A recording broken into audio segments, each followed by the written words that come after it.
Hello, it's Big Bean Burrito here, and I got a pretty good video today, so let's just get right into it. Basically, the game I'm talking about today is called Lawbreakers. It was a game that was pretty well known when it first released, and then as soon as it released, everybody forgot about it, but some people played it. The unfortunate news is that after 3 years to 2 years, the game's servers shut down, and now it's just dead. The developers have stated that they will not be trying to bring it back at all, so I'm going to analyze a dead game.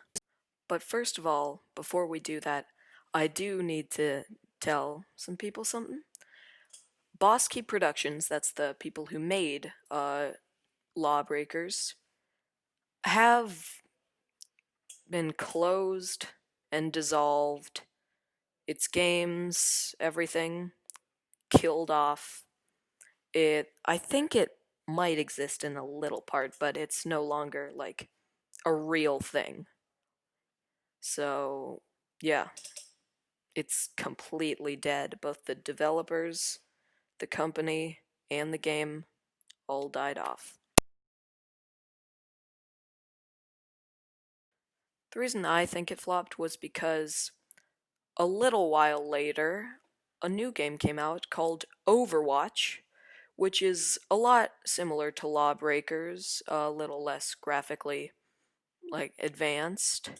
And Overwatch just had such a monstrous player base that basically the people who were playing Lawbreakers just moved on to Overwatch. So Lawbreakers had a dwindling fan base. With the fan base shrinking and shrinking, they had to come up with a way to get people to start playing it a little more. So they started releasing new maps, new game modes. I think at one point they released like one new character, and they were all free, which is pretty nice. But there's a problem with that. Since it was all free, no one was really playing the game, so they weren't really making a lot of money for it. And since the DLC and stuff like that was free, they also didn't make any money off that. So while it was a good decision to do that, it might have helped them a bit more financially to have it paid. But yet again, I think we all can agree that we hate paid DLCs.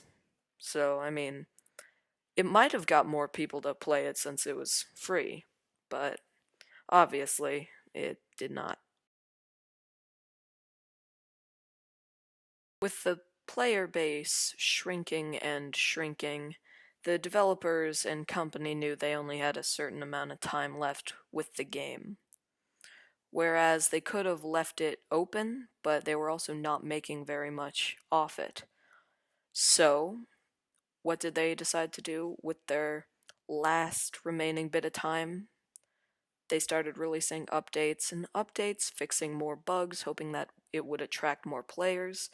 They tried to get more YouTubers to play it so people would see them playing it, and then they would play the game. They tried to get a hold over Twitch, basically having more people play it that way so the player base would stop shrinking.